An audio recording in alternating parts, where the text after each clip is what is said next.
Hello, Bloomington, and welcome to a special edition of the Council Minute on Friday, January 9th. I'm Mayor Tim Busse, and I'm very happy today to be joined by Bloomington Police Chief Booker Hodges. Thanks for being here, Chief. I do appreciate it.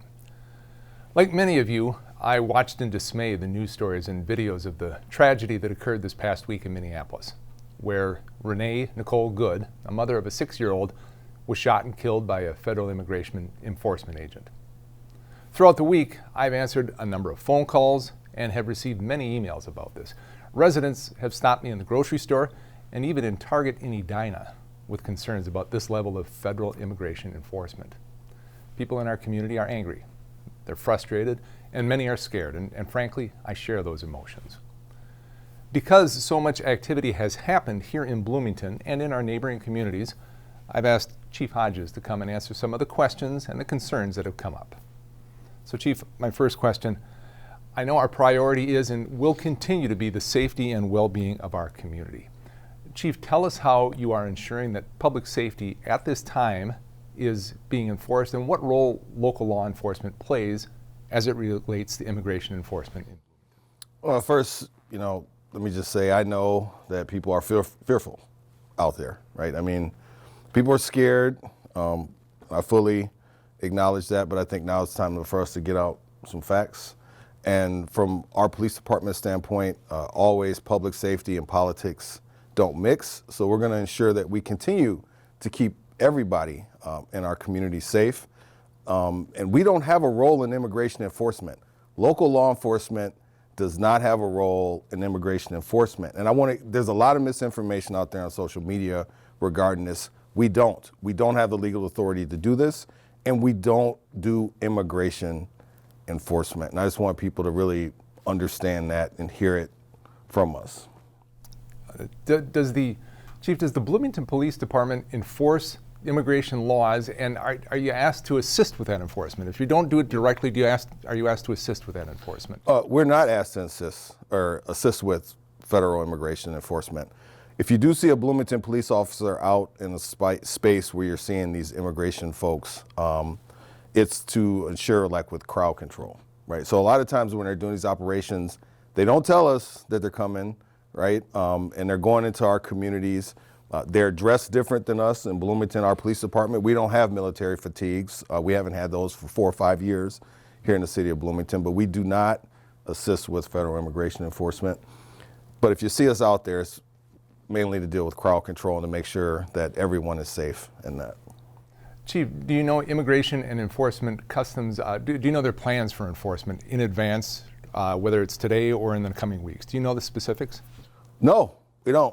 I mean, they don't talk to us. They don't have to. And I just want, the public to understand that the federal government, this is, they're solely responsible for immigration enforcement.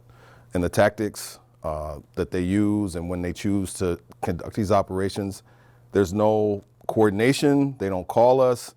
The only time we know that they're in our community is if a citizen calls and makes an inquiry about them being in the community. They don't call us.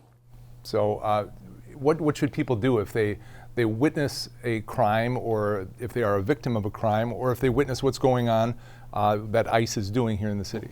I think, if you witness a crime, call us.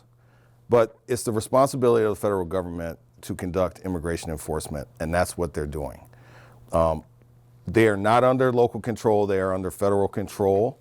And again, I know people are fearful, and I'm going to say this, I'm going to tell you the truth, because not too many people are out here telling you the truth. If you are in the country illegally, I would be fearful of them coming to remove you. They've sent a lot of resources here to Minnesota to do that. This is the focus of the White House and the federal government right now. Locally, as police chief, I cannot kick them out of our community. No police chief, no mayor, no governor can kick the federal government out of our community. And they don't coordinate with us. And I wish they would. I wish they would tell us where they're going and whatnot, because that would make stuff a little bit easier for all of us and keeping people safe, but they don't. I understand. I know, Chief, you've been actively engaging with the community right now, of course, and certainly for the past few weeks. Could you talk more about that, your engagement with the community, how you've been working with the community at large and the communities especially affected by these immigration enforcement actions? So a lot of people, you know, y'all see me, I'm out there all the time and working with a lot of our immigrant communities. And again, I tell them the truth. Policing and politics, public safety and politics do not mix. So I'm honest. The federal government has decided that they are going to do immigration enforcement. So if you are in this country illegally, they're going to come looking for you. I can't control it, the mayor can't control it, the governor can't control it. That is the focus of this administration. Administrations can change with elections, right? And that's the message that I give people. Now, I don't care if you're a federal person or not, you don't get to come into the community and commit crimes.